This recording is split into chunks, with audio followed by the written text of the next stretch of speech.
So अब हामी बुझौँ हामी बुझ सो अब हामी बुझौँ सो अब हामी बुझ्छौँ non singular and singular matrix भने चाहिँ के त यो भने चाहिँ के रहेछ त अब हामी बुझ्छौँ है त। सो अब यहाँ हामी सिङ्गुलर र नन सिङ्गुलर र सिङ्गुलर बुझ्नको लागि सबैभन्दा सुरुमा एउटा म्याट्रिक्स लिन्छौँ। सपोज यो कमन इक्जाम्पल 1 2 3 4 भयो कि एउटा स्क्वायर म्याट्रिक्स लिन्छौँ जहाँ चाहिँ यसको जुन अब त हामीलाई डिटर्मिनेन्ट निकाल्न आयो नि त हो भनेपछि हेरौँ है भनेपछि यहाँ ए को डिटर्मिनेन्ट निकाल्दाखेरि 0 आयो भने जस्तै 0 आयो भने त्यो के हो त भन्दाखेरि सिङ्गुलर म्याट्रिक्स हो, सिङ्गुलर म्याट्रिक्स भनेर बुझिन्छ।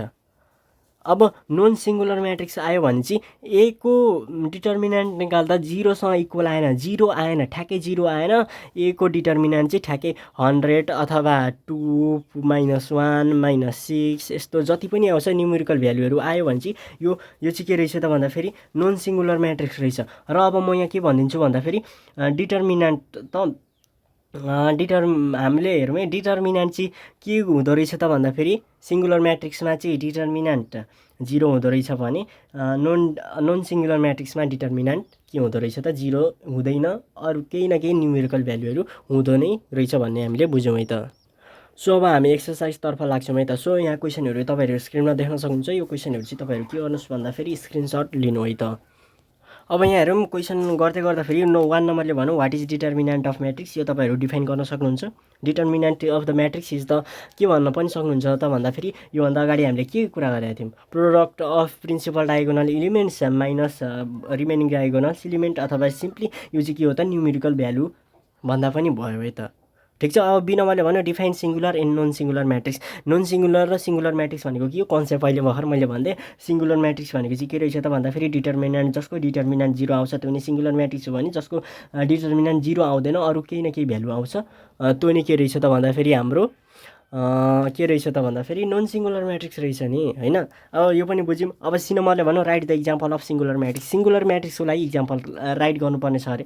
जस्तै सिङ्गुलर म्याट्रिक्सको लागि हेरौँ है ए चाहिँ हेरौँ है यहाँ हेरौँ 1 2 छ होइन, अनि यहाँ चाहिँ के छ त भन्दाखेरि 2 1 छ। यो चाहिँ के हो त भन्दाखेरि एउटा सिङ्गुलर म्याट्रिक्सको टाइप हो।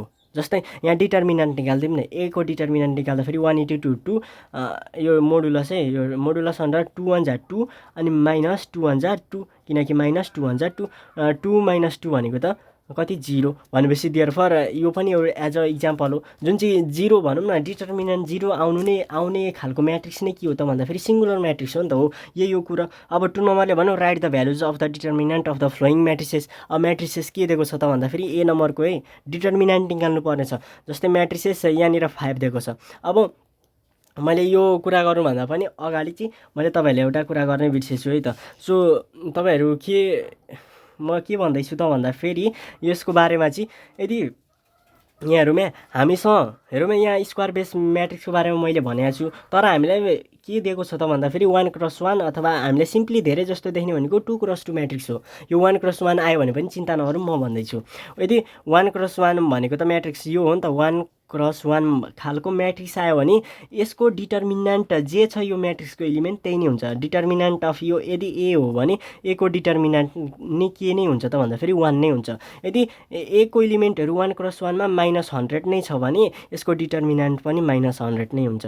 यहाँ कुनै चेन्ज आउँदैन भनेपछि नो कन्फ्युजन। अब यस्तो खाले छ भने यसको डिटर्मिनेन्ट निकाल्नु छ भने सोल्युसन हियर देयरफर डिटर्मिनेन्ट। यसलाई चाहिँ के गर्नु पर्यो त भन्दाखेरि हामीले let A B the element अथवा जे गरे नि भयो। अब यसको डिटर्मिनेन्ट निकाल्दाखेरि सिम्पली 5 नै हुन्छ। यो कुरा योभन्दा धेरै गरिराख्नु पर्दैन। अब त्यसै गरेर एउटा म सी नम्बरको गरिदिन्छु जुन चाहिँ रिलेटेड टु ट्रिगोनोमेट्रिक रेसियोसँग रिलेटेड छ। सो यहाँ हेर्न सकिन्छ 10x हो सेक x अनि यहाँ के छ त भन्दाखेरि यहाँ पनि सेक x यहाँ पनि 10x। अब यहाँ हेरौँ है यहाँ हेरौँ ल। अब यहाँनिर के हुन्छ त भन्दाखेरि यहाँनिर बुझ्नुपर्छ है त। अब यहाँनिर हेरिदिउँ। अब यसको यहाँनिर हेरौँ let the given matrix B matrix भनेर यसरी सपोज गर्ने बी इजिकल्स टु चाहिँ यो यति भयो। अब बीको डिटर्मिनेन्ट निकाल्नको लागि त मोडुलस अन्डर 10 × 10x भनेको 10x × 10x भनेको 10 स्क्वायर x अनि माइनस सेक × सेक भनेको सेक स्क्वायर एक्स। अब यहाँ हेरौँ है यसको डिटर्मिनेन्ट। अब हेरौँ यहाँ हेर्दौँ है ठ्याक्कै उल्टो दिएको छ, 10 स्क्वायर माइनस सेक स्क्वायर दिएको छ। यदि sec square x minus 10 square x हुन्थ्यो भने चाहिँ के हुन्थ्यो त 1 हुन्थ्यो। तर ठ्याक्कै यहाँ उल्टो दियो भनेपछि यहाँ हामीले मिलाउन सकिन्छ। जस्तै यहाँ माइनस कमन लिऊँ है त, माइनस कमन लिँदाखेरि चाहिँ यो पोजिटिभ हुन्छ। माइनस कमन लिँदाखेरि minus 10 square x plus sec square x.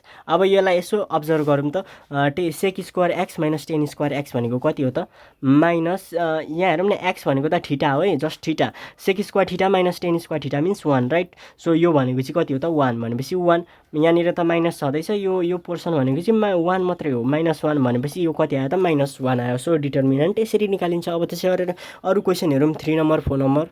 So अब म 3 नम्बरको हेरौँ है, 3 नम्बरको सी नम्बर गरिदिन्छु। सी नम्बर हेरौँ है त, सी नम्बर एक्स यताउता छ नि। अब यहाँ बुझिहाल्नु पऱ्यो है त। अब क्वेसन नम्बर 3 ले चाहिँ के भनिदिएको छ भन्दाखेरि what are the value of the following determinants. Following determinants तल दिएको डिटर्मिनेन्ट्सहरूको चाहिँ भ्यालु चाहिँ के अरे त, यहाँ अलरेडी यो हेर्न सकिन्छ। यो साइन छ भने त यसले त म्याट्रिक्स रिप्रेजेन्ट गर्दैन नि त। यस्तो थियो भने पो म्याट्रिक्स हो, अथवा यस्तो फर्ममा दिएको थियो भने पो म्याट्रिक्स हो भनिन्थ्यो त। यो त म्याट्रिक्स होइन नि त, यस्तो फर्म दिएको छैन, मात्र मोडुलस दिएको छ भनेपछि यो डिटर्मिनेन्ट यसको डाइरेक्ट इजिकल टु दिएर एक्स इन्टु एक्स भनेको x cube, x into x square भनेको x cube minus y into y square भनेको वाइ क्युब। अब यो भनेको त एक्स माइनस वाइ। अनि के हुन्छ त भन्दाखेरि यसको फर्मुला त हाल्ने हो नि, क्युब फर्ममा फर्मुला हाल्ने हो। A cube minus b cube भनेको a minus b plus a square plus b square होइन, बी स्क्वायर हो। अनि प्लस एक्स वाइ हुन्छ हो, यही त हो, यति नै त रहेछ डिटर्मिनेन्ट। त्यसै गरेर अब 4 नम्बरमा हेरौँ है त। सो यहाँ हेर्न सकिन्छ 4 नम्बरले भनौँ find the value of x in each of the following cases भनिरहेछ। जस्तै म एउटाको गरिदिन्छु, जुन चाहिँ यसको लागि गरिदिन्छु है त, बी नम्बरको गरिदिनेछु है त। हेरौँ है त बी नम्बरको। अब यहाँ हेरौँ 4 को बीले चाहिँ यस्तो क्वेसन दिएको छ। अनि यहाँ के भनिदिरहेछ त भन्दाखेरि find the value of x भनिदिरहेछ नि त, हो कि नि त, हो नि। Find the value of x in each of the following भनिरहेछ। अब यो डिनोट गर्नु भन्ने के हो त भन्दाखेरि डिटर्मिनेन्ट दिनु हो नि त। यसको डिटर्मिनेन्ट चाहिँ कति रहेछ त 2 रहेछ। अझै हामीले एक्चुअल डिटर्मिनेन्ट चाहिँ दिएको छैन, यो चाहिँ डिटर्मिनेन्ट चाहिँ यसको चाहिँ यति हुन्छ, तर हामीले एक्चुअल गर्दा चाहिँ के हुँदो रहेछ लेट्स सी है त। यसको डिटर्मिनेन्ट यति छ नि त। अब यसकै ठाउँमा अझै फर्दर मोर कुरा गर्ने हो नि यसकै ठाउँमा पनि हामीले के निकाल्न सकिन्छ, यो त डिटर्मिनेन्ट हो नि त, यो साइनले डिटर्मिनेन्ट डिनोट गर्छ। इजिकल्स टु त 2 छ, यसको डिटर्मिनेन्ट त 2 छ। अझै हामीले यहीँनिर डिटर्मिनेन्ट निकाल्ने फर्मुला लगाइदिउँ, यो इन्टु यो माइनस यो इन्टु यो भनेको 3x into x or 3x into x minus x into यहाँ -1 छँदैछ हो। यो यसरी यो डिटर्मिनेन्ट यसरी डिनोट गरिन्छ नि त हो। अब इजिकल्स टु 2 छ अर 3x इन्टु एक्स भनेको कति त 3x स्क्वायर, अनि माइनस त छँदैछ यहाँ पनि, माइनस इन्टु माइनस भनेको प्लस एक्स इन्टु 1 भनेको एक्स नै हो। यो इजिकल्स टु 2 रहेछ or 3x square plus x equals to 2 रहेछ। अर अझै हेर्ने हो भने 3x स्क्वायर प्लस एक्स, यो यता आउँदाखेरि -2 इजिकल्स टु 0। अर अब यहाँ हेरौँ है फ्याक्टराइज गरिदिनुपर्छ। अब फ्याक्टराइज गर्दाखेरि यो मैले त्यति भनि राख्नु पर्दैन, यसलाई गरेर मल्टिप्लाई गर्छ हो। 3x square plus x minus multiply गर्दा फेरि एक्चुअल्ली मल्टिप्लाई गर्ने होइन, मल्टिप्लाई गर्छ भन्ने कन्सेप्ट छ नि त हाम्रो। भनेपछि 3 2 जा 6 हुनु पऱ्यो, माइनस गर्दा फेरि 6 हुनु पऱ्यो, मल्टिप्लाई गर्दा फेरि 1 हुनु माइनस गर्दा फेरि चाहिँ 1 हुनु पऱ्यो, सब्ट्र्याक्सन गर्दा 1 हुनु पऱ्यो, मल्टिप्लाई गर्दा फेरि 3 2 जा 6 हुनु पऱ्यो। त्यस्तो नम्बर के हो त भन्दाखेरि 3 - 2 हो कि नि त, 3 - 2 अर 3x स्क्वायर प्लस यसको ठाउँमा 3 - 2 x - 2 इजिकल्स टु 0 जहाँ चाहिँ 3 2 जा 6 नै हुन्छ। अनि 3 - 2 भनेको 1 x भनेको त 1 इन्टु एक्स हो नि त, जहाँ चाहिँ यहाँ 1 लुकेको छ नि त। अर 3x स्क्वायर प्लस 3x - 2x - 2 equals to 0। Or यो दुइटामा कमन हेरौँ 3x कमन तान्दाखेरि x प्लस 1 हुन्छ भने यहाँ -2 कमन तान्दाखेरि x plus 1 equals to 0। Or यहाँ हेर्दैछौँ 3x - 2 अनि x प्लस 1 इजिकल्स टु 0। अब आइदर, किनकि यहाँ दुईवटा भ्यालु आउनु पऱ्यो, त्यही भएर either 3x - 2 equals to 0 or एक्सको भ्यालु चाहिँ सिम्पली यो यता जाँदा फेरि 2 अनि यो यता जाँदा डिभाइड फर्ममा जान्छ नि त, यो मल्टिप्लाईमा छ। अर एक्सको भ्यालु simply x plus 1 equals to 0, therefore एक्सको भ्यालु सिम्पली -1 कि त 2/3 है त। हो यसरी बुझ्नु पऱ्यो। अब अरू हेरौँ है त। यहाँ हेर्न सकिन्छ 5 नम्बरमा हामी पुगि नै सकेका छौँ। 5 को क्वेसनले के भन्नु भन्दाखेरि if P this matrix and Q this matrix then यदि क्यू भनेको यो म्याट्रिक्स र पी भनेको यो म्याट्रिक्स हो भने then evaluate the determinant of 3p - 2q + 4i भन्न खोजेको यसको डिटर्मिनेन्ट निकाल्नु पर्ने छ अरे where I is an identity matrix. यहाँनिर त भन्दैछ I is equals to identity matrix भनेर भन्दैछ आईले, तर यस्तो यस्तो केस आउँछ जहाँनिर चाहिँ आई भनेको क्यू भनिदिँदैन, आफै हाल्नुपर्छ। त्यही भएर मैले आइडेन्टिटी म्याट्रिक्सले सबैभन्दा सुरुमा फोकस गरेको है त। सो अब यसको लागि हेरिदिइहालौँ है त। यहाँ गिभन कुराहरू के छ त, पी इज इक्वल्स टु यति छ, क्यू इज इक्वल्स टु यति छ। त्यसो भए हामीले फाइन्ड गर्नुपर्ने छ डिटर्मिनेन्ट अफ दिस म्याट्रिक्स अथवा यसको डिटर्मिनेन्ट गर्नुपर्छ। सबैभन्दा सुरुमा यहाँ हेरौँ, सबैभन्दा सुरुमा एट फर्स्ट हामीले चाहिँ यहाँ के गर्नुपर्छ, 3p फाइन्ड गर्नुपर्छ। 3p भनेको यो के हो, स्केलरले मल्टिप्लाई गर्नु हो, यो त हामीलाई थाहा छ। अब 3p भनेको के हो त, p भन्ने म्याट्रिक्स के छ त 4 - 2 अनि 6 अनि 0। अब यो 3 ले सबैलाई मल्टिप्लाई गर्छ। अहिले म मल्टिप्लाई गरि नै हाल्छु है त, यहाँ टाइम लस भइसक्छ त्यही भएर है त। अब यहाँ हेर्न सकिन्छ हामीले डिटर्मिनेन्टहरू के को निकाल्नु पर्यो, 3p - 2q + 4i।